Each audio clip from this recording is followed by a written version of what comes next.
الحمدللہ رب العالمین والصلاة والسلام علی اشرف الانبیاء والمرسلین۔ محترم ناظرین و سامعین، ہم سنن ابن ماجہ میں سے ابواب الکفارات سماعت فرما رہے ہیں۔ آج ابواب الکفارات کے نظر کے متعلق جو عنوان ہے آپ کے سامنے رکھوں گا۔ نظر کہتے ہیں کہ انسان اپنے اوپر ایسی چیز کو لازم کر دے جو کام اللہ رب العالمین کی طرف سے لازم نہ ہو، یعنی کوئی انسان اپنے کام کو مقید کر دیتا ہے کہ اگر یہ میرا معاملہ ہو گیا تو میں یہ فلاں کام کروں گا، تو اس کام کرنے کے بعد یہ چیز اس کے اوپر لازم نہیں تھی، لیکن اس شخص نے کیا ہے اپنے آپ کے اوپر یہ چیز لازم کر لی ہے کہ میرا یہ معاملہ ہوا تو میں نے یہ معاملہ کرنا ہے، تو اس کو کہتے ہیں نظر۔ باب النہی عن النظر، یہ ابواب الکفارات کا عنوان نمبر 15 ہے کہ نظر ماننے کی ممانعت کا بیان، یعنی اجتناب کرنا چاہیے، بچنا چاہیے، نظر نہیں ماننی چاہیے۔ سیدنا عبداللہ ابن عمر رضی اللہ تعالیٰ عنہ سے روایت ہے، انہوں نے فرمایا نبی علیہ السلام نے نظر ماننے سے منع کیا اور فرمایا اس کے ذریعے سے کنجوس کے ہاتھ سے مال نکلوایا جاتا ہے، یعنی کہ اس سے وہ جو بخیل انسان ہوتا ہے اس کا مال اس کے ذریعے سے نکالا جاتا ہے۔ ویسے ہی بندے کو چاہیے تھا اللہ کی راہ میں صدقہ کر دیتا، لیکن اس نے اس کام کے ساتھ مقید کر دیا کہ اگر یہ میرا کام ہوا تو پھر میں یہ صدقہ کروں گا، تو یعنی نظر سے بچنا چاہیے۔ حدیث نمبر 2123 ابو ہریرہ رضی اللہ تعالیٰ عنہ سے روایت ہے، نبی علیہ السلام نے فرمایا نظر آدم کے بیٹے کو اس کے سوا کچھ نہیں دلا سکتی جو اس کے لیے مقدر کر دیا گیا ہے، یعنی جو ہونا ہے وہی ہوگا۔ تقدیر نظر پر غالب آ جاتی، تقدیر پھر بھی غالب آئے گی، نظر غالب نہیں آئے گی۔ اللہ نے وہ کام جب لکھا ہوگا اسی وقت ہونا ہے، جو اس کی قسمت میں ہو وہ ہو جائے گا، لیکن نظر کے ذریعے سے بخیل سے کچھ نہ کچھ نکلوا لیا جاتا ہے، اس طرح اس پر وہ کام یعنی غریب کی مدد کرنا آسان ہو جاتا ہے جو پہلے آسان نہیں تھا۔ حالانکہ اللہ تعالیٰ نے فرمایا ہے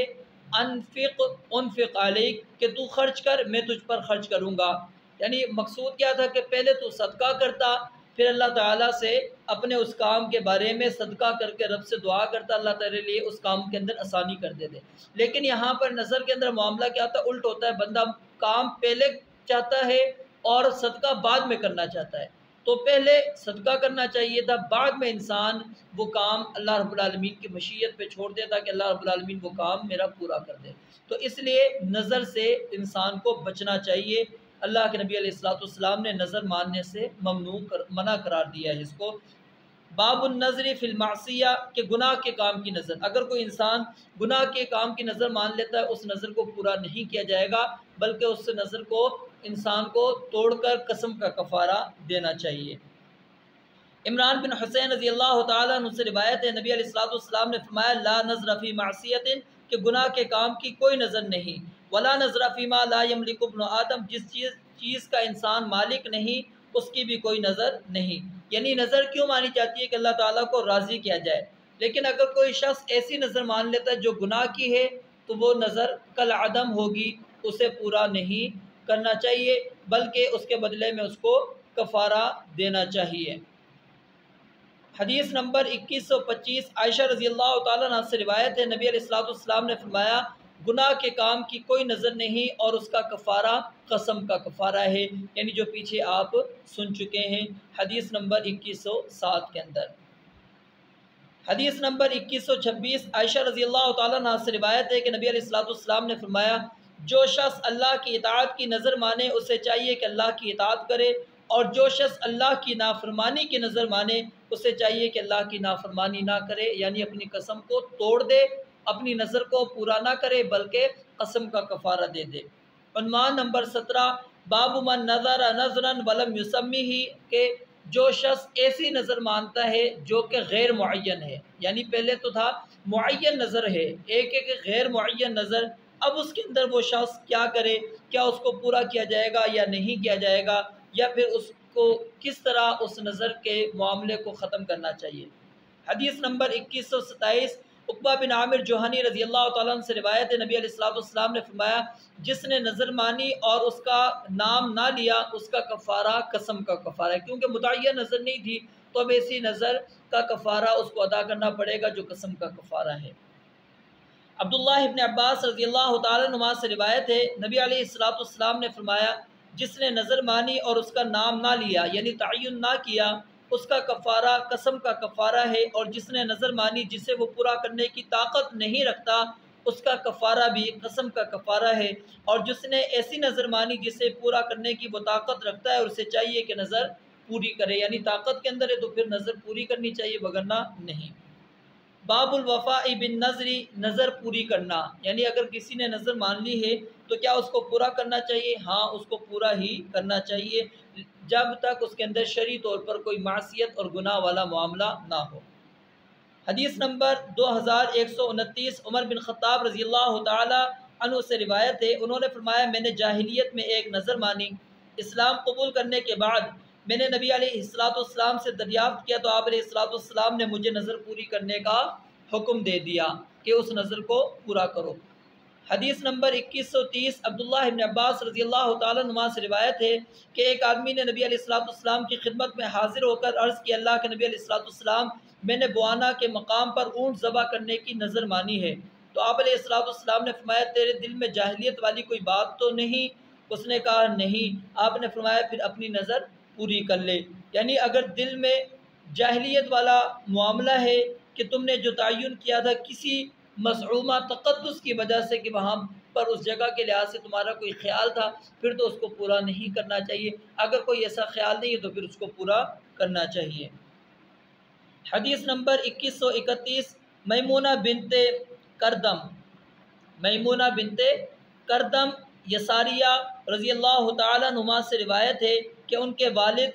نبی علیہ السلام سے ملے جبکہ وہ اونٹ پر اپنے والد کے پیچھے سوار تھی۔ انہوں نے کہا میں نے بوانا کے مقام پر اونٹ ذبح کرنے کی نظر مانی ہے، تو نبی علیہ السلام نے فرمایا کیا وہاں کوئی وثن ہے؟ انہوں نے عرض کیا نہیں۔ آپ نے فرمایا اپنی نظر پوری کر لے۔ یہ روایت ایک دوسری سند سے بھی میمونہ بنت کردم رضی اللہ تعالیٰ عنہ سے اسی طرح مروی ہے۔ تو یہاں پر نبی علیہ السلام نے یہ بات پوچھی کہ وہاں پر کوئی بت خانہ جہاں پر کوئی عرس وغیرہ لگتا ہے، میلہ لگتا ہے، یا کوئی ایسی چیز ہے جہاں پر لوگ آ کر پوجتے ہیں، یا مخصوص کوئی تقدس کے لیے انہوں نے جگہ بنا رکھی ہے؟ تو جب انہوں نے کہا کہ کوئی ایسی چیز نہیں ہے تو پھر آپ علیہ السلام نے فرمایا کہ پھر وہاں پر تم اپنی نظر پوری کر سکتے ہو۔ عنوان نمبر 19 باب من مات علیہ نظر، اگر کوئی نظر پوری کے بغیر فوت ہو جاتا ہے، کوئی شخص نظر پوری کے بغیر فوت تو پھر اس کو چاہیے کہ اس کے جو ورثاء ہیں وہ اس قسم کو پورا کریں۔ حدیث نمبر 2132 عبداللہ ابن عباس رضی اللہ تعالیٰ عنہ سے روایت ہے کہ سعد بن عبادہ رضی اللہ تعالیٰ نے نبی علیہ السلام سے مسئلہ پوچھا کہ ان کی والدہ کے ذمے نظر تھی، وہ نظر پوری کیے بغیر فوت ہو گئی، تو آپ علیہ السلام نے فرمایا اس کی طرف سے تم نظر کو مکمل کرو، کیونکہ نظر پوری کرنا واجب ہے اور وہ شخص اپنی زندگی کے اندر پوری نہیں کر سکا تو پھر اولاد ہیں، تو پھر یعنی والدین تھے نظر ماننے والے، تو اولاد زیادہ حقدار ہیں کہ اس نظر کو پورا کریں۔ حدیث نمبر 2133 جابر بن عبداللہ رضی اللہ تعالیٰ عنہ سے روایت ہے کہ ایک خاتون نبی علیہ السلام کی خدمت میں حاضر ہوئی اور کہا اللہ کے نبی علیہ السلام میری والدہ فوت ہو گئی ہیں اور ان کے ذمے نظر کے روزے تھے، وہ نظر پوری کرنے سے پہلے ہی فوت ہو گئیں، تو آپ علیہ السلام نے فرمایا اس کی طرف سے ولی روزے رکھے۔ یہ روایت سند کے اعتبار سے ضعیف ہے، لیکن صحیح بخاری اور صحیح مسلم کے اندر اس سے ملتی جلتی روایت موجود ہے، اس لیے یہ روایت قابل عمل اور قابل حجت ہے۔ عنوان نمبر 20 باب من نظر ان یحج ماشیا، کہ جس شخص نے پیدل حج کی نظر مانی ہو کہ وہ پیدل جا کر حج کرے گا تو ایسی نظر پوری نہیں کرنی چاہیے۔ حدیث نمبر 2134 یہ روایت سند کے اعتبار سے ضعیف ہے اور اس کے اندر عبید اللہ بن زہر یہ راوی جو ہے جمہور نے اس کو ضعیف قرار دیا ہے، تو اس وجہ سے یہ روایت سند کے اعتبار سے ضعیف ہے۔ عقبہ بن عامر رضی اللہ تعالیٰ عنہ سے روایت ہے کہ ان کی بہن نے ننگے پاؤں اور ننگے سر پیدل سفر کر کے حج کرنے کی نظر مانی، تو انہوں نے رسول اللہ صلی اللہ علیہ وسلم کو یہ بات بتائی، تو آپ علیہ السلام نے فرمایا اسے حکم دو کہ سواری پر بیٹھے، سر پر دوپٹہ لے اور 3 روزے رکھ لے، یعنی اس قسم کی نظر پوری نہیں کرنی چاہیے بلکہ قسم کا کفارہ دے دے۔ حدیث نمبر 2135 ابو ہریرہ رضی اللہ تعالیٰ عنہ سے روایت ہے نبی علیہ السلام نے ایک بوڑھے کو اپنے 2 بیٹوں کے درمیان ان کا سہارا لے کر چلتے دیکھا تو فرمایا اس کا کیا معاملہ ہے؟ اس کے بیٹوں نے عرض کیا اللہ کے نبی علیہ الصلوۃ والسلام اس نے نظر مار رکھی ہے۔ آپ علیہ الصلوۃ والسلام نے فرمایا بڑے میاں سوار ہو جاؤ، اللہ تعالیٰ تم سے اور تمہاری نظر سے مستغنی ہے، یعنی اس قسم کی نظر ماننا جو انسان کی وسعت اور طاقت کے اندر نہیں ہے، ایسی نظر نہیں ماننی چاہیے، اور اگر مان لیے تو اس کو پورا نہیں کیا جائے گا بلکہ اس نظر کا کفارہ ادا کیا جائے گا۔ عنوان نمبر 21، باب من خلق فی نظرہ طاعتا بمعصیت، کہ کسی انسان نے ایسی نظر مانی جس میں نیکی اور گناہ دونوں شامل ہوں، گناہ بھی موجود ہے اور نیکی بھی موجود ہے، اس قسم کا کیا کیا جائے گا؟ عبداللہ ابن عباس رضی اللہ تعالیٰ عنہ سے روایت ہے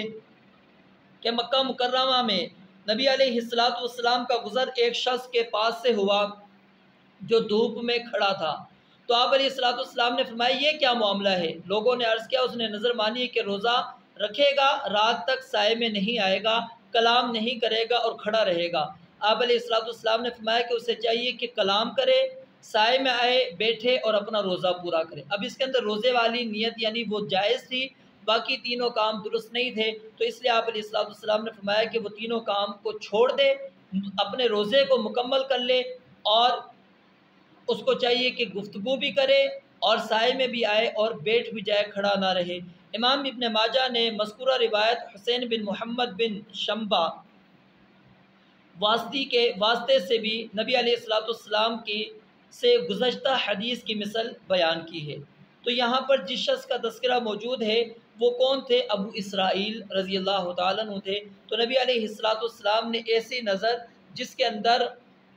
معصیت بھی ہو اور اطاعت بھی ہو، تو اطاعت تو پوری کی جائے گی، معصیت کو ترک کر دیا جائے گا، اور جو معصیت والی نظر تھی اس کے بدلے میں کفارہ ادا کیا جائے گا۔ رب العالمین سے دعا ہے اللہ تعالیٰ سمجھنے اور عمل کرنے کی توفیق عطا فرمائے۔ وآخر دعوانا ان الحمد للہ رب العالمین۔